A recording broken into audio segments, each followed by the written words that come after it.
don't know how much of a biological problem this is, probably more of a physics thing, but either way, it comes out of your butthole and that's biological enough for me, so here we go.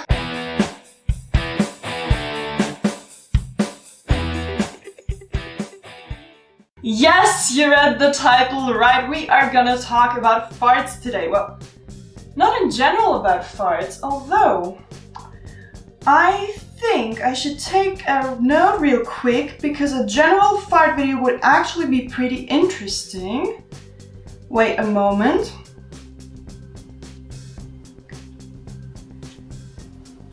So not about farts in general, but rather about why you fart more in some high altitude situations you find yourself in. Like for example, when you are on a plane or when you climb a mountain.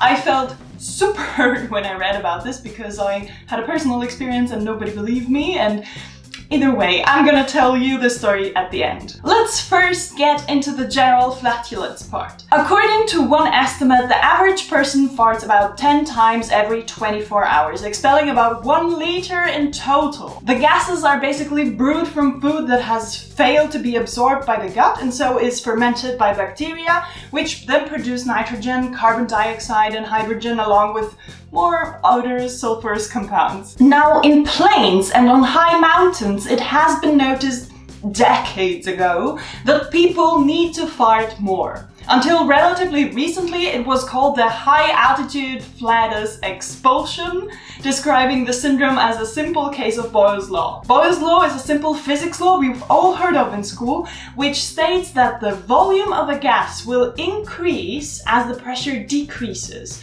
and vice versa. I will explain the vice versa because it's easier to understand, so here we go. If you have a container and you put an airtight plug on it, you will have a certain amount of air in this container. Now, if you want to push the plug down, you're going to be able to, but it's going to grow harder and harder until you cannot push it anymore. If you have enough power, the gas will even turn to liquid because in its liquid phase, it takes up less space. This happens because the air still exists in the container, and relative to the pressure you put on it, it will have to get denser, so the gas volume will decrease.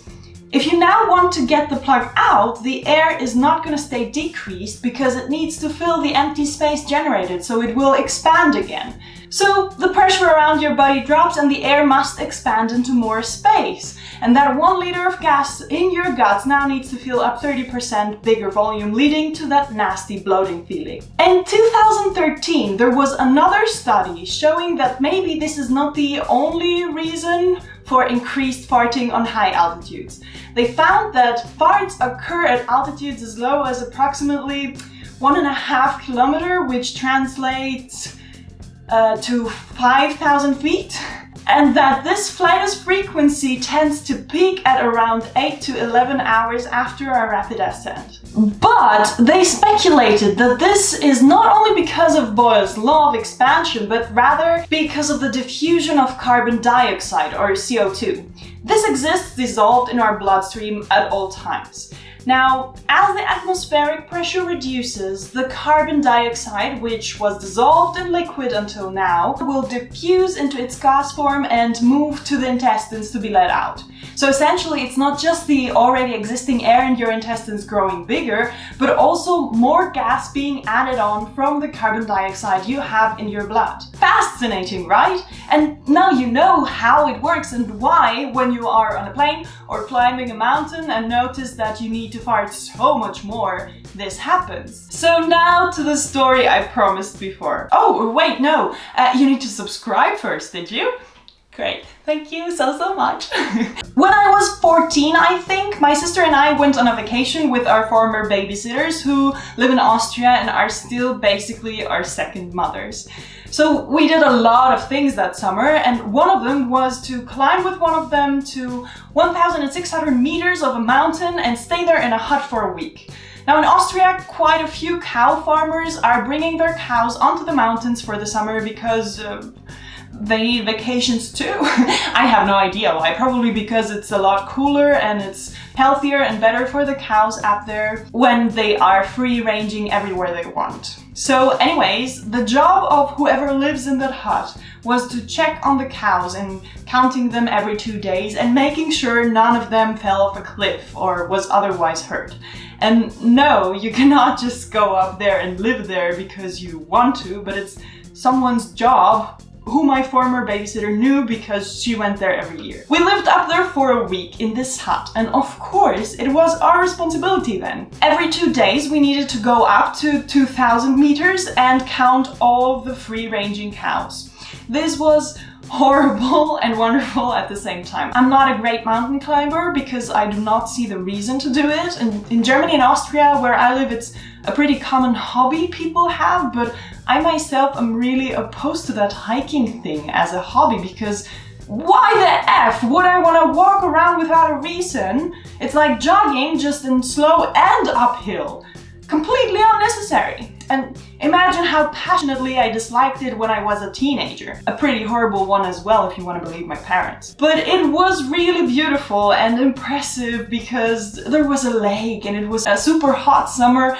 But if you went up to 2,000 meters, you would find snow as well as cows all over the place. And I love cows because they are so beautiful and powerful and chill if you're not shitty to them. And they have the most beautiful eyes in the entire animal kingdom. Or do you know an animal with more beautiful eyes? Didn't think so. Anyways, on the 3rd and 4th day, I think I had a horrible pain in my belly on the left side, right here. So much so that I would not walk upright. My former babysitter did not believe me and thought that I was lying because I don't want to go up to count cows on the next day, since she knew how much I hated hiking and how stubborn of a teenager I was. I totally get that, but oh lord was I pissed. She was a teacher, so obviously she has encountered many students not telling the truth to get out of things, and in hindsight I see that, but then I really was hurt because no matter how teenagey I was, I never lied. She called her sister, who is a doctor, to ask her what she thought it could be if it hurt there, and she said that there's nothing like the appendix on that side, so it must be a stuck fart. And it was. I tried farting over the next 2 days because I obviously did not fart in the presence of other people, and I knew how to keep it in until I am alone, but was never alone outside, so I just did not fart, and it got better. But now reading about this makes me think that I would probably not have needed to fart so much in real life because the air expanded and was added on, and it really hurt my intestines because I would not let it out. Well, again, I'm not gonna lie, I love the part where I did not have to go cow counting the next day and stay alone in the hut so I could fart myself out, because I've always preferred being alone and reading and doing other stuff over having to climb a mountain. And I will not say that I did not want that just because it looked like I was lying. Of course I wanted that. I just would not lie to achieve it.